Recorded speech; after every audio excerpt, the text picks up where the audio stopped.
Bonjour à tous.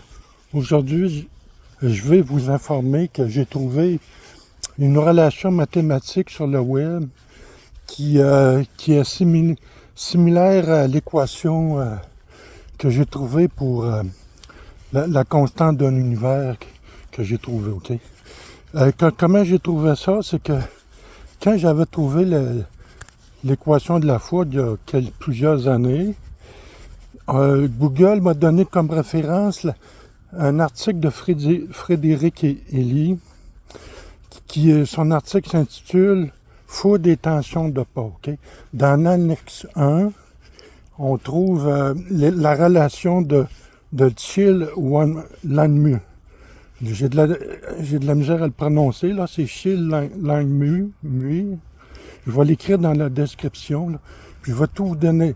Je vais vous donner en référence aussi mon blog Énergie sombre et futur de l'univers.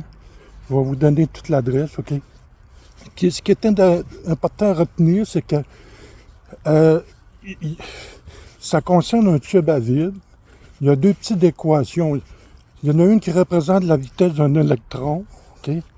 Dans le tube à vide, puis l'autre représente le courant de l'électron, OK? Alors, tout ce que j'ai remarqué, moi, c'est que quand on prend le courant, on divise par la vitesse, OK? On obtient une équation similaire à celle que j'ai trouvée pour la foudre atmosphérique, OK? C'est juste une constante de proportion qui diffère, OK? C'est en fait, l'équation, c'est quand on prend le courant, on divise par la vitesse, OK? Qu'est-ce qu'on obtient? On obtient la tension est égale, plutôt la tension est proportionnelle au rapport du courant sur la vitesse, OK? Bon, ça, la constante de proportion est différente.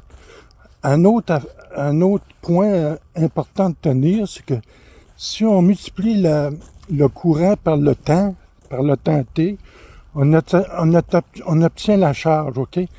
Puis ça, c'est bien connu en physique, une équation bien connue en physique. Pour un condensateur électrique, là, la charge est égale à la capacité multipliée par la tension. Par la tension, OK? Puis la capacité, là, sa constante, là, est différente. C'est la constante A, là, quand on compare à la petite constante A, c'est juste la constante de proportion qui est différente. Bon, l'important à tenir surtout, là, c'est l'équation du courant. Le courant est proportionnel à la vitesse à la 3,5, OK? Puis pour la vitesse est proportionnelle à la racine carrée de la vitesse, de la tension, OK? Bon. Alors, qu'est-ce qui est similaire à l'équation que j'ai trouvée pour la masse de l'univers? C'est que la masse de l'univers divisée par la masse de Messier 87, de la galaxie Messier 87, c'est égal au rapport du rayon de la galaxie divisé par le rayon du trou noir. Ce rapport-là, on l'élève à l'exposant 3,5, OK? Puis le courant ici, là, c'est proportionnel, OK, à la tension à la 3,5. Voyez-vous la similitude? OK? Bon, maintenant, moi, j'ai fait... quand on compare un condensateur électrique, l'important, c'est que si on varie si la surface des armatures reste constante, on varie la distance, OK? Plus la distance va être grande, plus on va pouvoir ajouter une tension importante. Alors, c'est ça qui est important de tenir, c'est que si on prend, par exemple, deux armatures célestes, ça peut être deux galaxies ou une surface plus uniforme, OK? Si on prend la distance du rayon du trou noir de Messier 87, on ajoute une tension de 1 volt. avec un petit peu de gaz, pas trop, là, pour pas éviter un claquage, juste bien, là. Alors, si la distance maintenant équivaut au rayon de la galaxie, ben là, vu que son rayon, la galaxie est 81 millions de fois plus grand, sa tension pourra être 21 millions de fois plus grand. Alors, quel courant ça va donner? On a l'équation avec la relation de C de Langmuir. I proportionnel à la tension à la 3,5. Voyez-vous? Donc, ça veut dire que le rapport entre l'intensité du courant divisé par la constante A, le petit a, là, OK? Puis ça va donner, par similitude, le même rapport que la masse de l'univers divisé par la galaxie Messier 87.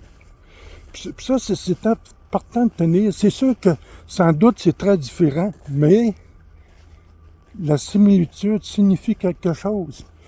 Puis c'est normal que l'équation que j'ai trouvée, que tu trouves, si elle est bonne, quelque chose de cohérent dans l'univers, de semblable, va être comparable. Donc, parce que tout se rejoint. Donc c'est une façon c'est une autre façon de faire une investigation, une recherche, OK? OK, puis je vais vous donner l'article là, de mon site web, là, Énergie sombre et futur de l'univers. Je vais vous écrire l'adresse. Puis n'oubliez pas que j'ai discuté aussi avec l'IA, hein, pour vous rassurer qu'il n'y a pas de déception, là, puis tout ça, d'incohérence, là. OK. La discussion avec l'IA, c'est dans l'article intitulé Masse totale d'un univers observable selon l'IA Blue GPT. OK? J'ai écrit ça un petit peu il y a plusieurs semaines. OK? Merci de votre attention, votre intérêt.